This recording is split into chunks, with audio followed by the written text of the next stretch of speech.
중국의 사드 보복으로 제주도처럼 중국인이 많이 몰렸던 관광지는 그야말로 직격탄을 맞았습니다. 하지만 이 불똥은 국내 업계에만 튄 게 아닙니다. 관광 가이드나 점원 등으로 일하던 국내 중국인들도 일자리를 잃고 있다고 하는데요. 박현우 기자가 현장인을 통해 들여다봤습니다. 저는 지금 제주공항에 나와 있습니다. 오늘 날짜는 3월 16일로 중국의 한국 관광상품 판매 전면 금지에 본격적인 영향을 받는 첫날인데 중국인 관광객이 얼마나 줄었는지 직접 한번 살펴보겠습니다. 이날 제주공항에 들어온 중국인들은 총 1,254명이었습니다. 지난해 3월 평균과 비교했을 때 3천여 명, 70% 이상 줄어든 수치입니다.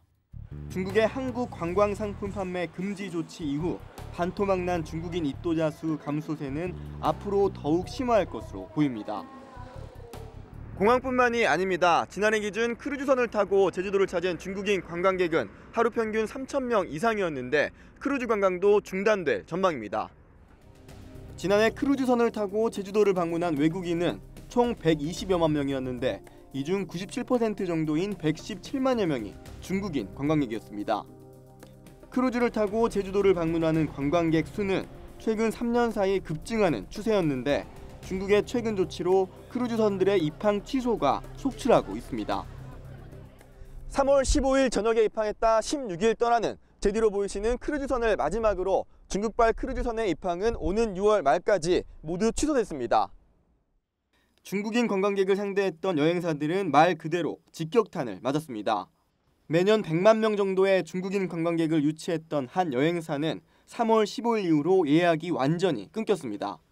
가이드를 포함해 직원이 600명 정도인 제법 큰 규모인데 점차 성수기로 접어드는 시기에 이 같은 사태가 터져 올해 운영 계획에 차질이 불가피해졌습니다. 가이드의 경우 한 70%는 중국인들이고 그리고 직원은 한 반절반절이 한국계와 중국인으로 나눠져 있습니다.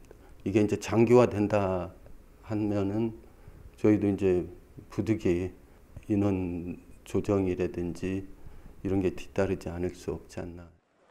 중국인 관광객을 상대하기 위해 고용된 직원들 입장에서도 불안하기는 마찬가지입니다. 대규모 중국인 관광객들이 방문한 것을 기념해 거리 이름까지 바꾼 이곳은 면세점이 문을 닫는 이 시간이면 중국인 관광객들로 가득 찼을 시간인데요. 지금은 중국인 관광객을 거의 찾아보기 힘듭니다. 이 시간에 굉장히 사람이 어깨 부딪혀서 지나다닐 정도였죠. 이런 식으로 한두 달 가면 문 닫는 가게들이 속출하지 않을까 전부 다 지금 죽을 맛이죠. 상황이 이렇다 보니 중국인 직원들도 하루하루 불안하게 생활하고 있습니다. 관광인도 안 나오고 이거 매장도 안 나올까나. 우리 또 이제 안 되면 집 돌아가고 이제 나중에 어떻게 되는 건지 우리도 궁금하고요, 불안하고요. 사장님도 돈을 벌어야 우리한테 월급 주는데 돈을 관광객이 안 들으면 돈을 못 벌잖아요. 그럼 당연히 난 직원 자른다고 맞다고 생각해요. 그래서 보통 3명, 4명인데 그래도 2명씩만 남겼어요. 비단 관광지뿐만이 아닙니다. 우리나라에서 생활하는 중국인들의 일상 속 불편과 불안도 현실화하는 모습입니다. 그거 걱정하는 거죠. 비자가 안 나오고 이제 뭐 그런 것 때문에. 근데 비행기표 이제 살 때 이제 그런 걸 많이 물어보시겠나. 들어가면 다시 나올 수는 있냐. 항공편들은 지금 많이 취소가 되고 있고요. 저도 중국 사람이지만 중국 사람들을 왔다 갔다 막 자주 이렇게 다녀야 되는데 그게 안 되니까 지금 중국 사람도 무섭죠. 이사철인데 지금 막 사람들 움직여야 되는데 지금 사람들이 오는 게 없어요. 움직이지 않으려고 하죠. 자국의 민족적인 감정이나 자국의 민족주의를 강조하거나 이런 속에서 역으로 피해받는 자국 국민들이 있을 수 있다는 거죠. 중국 내 롯데마트의 대거 영업 정지로 중국인 직원들의 일자리도 흔들리는 등 부메랑 효과가 점차 가시화되고 있는데 양자의 입장에서 문제를 풀 수 있는 해안이 필요해 보입니다. 지금까지 현장인이었습니다.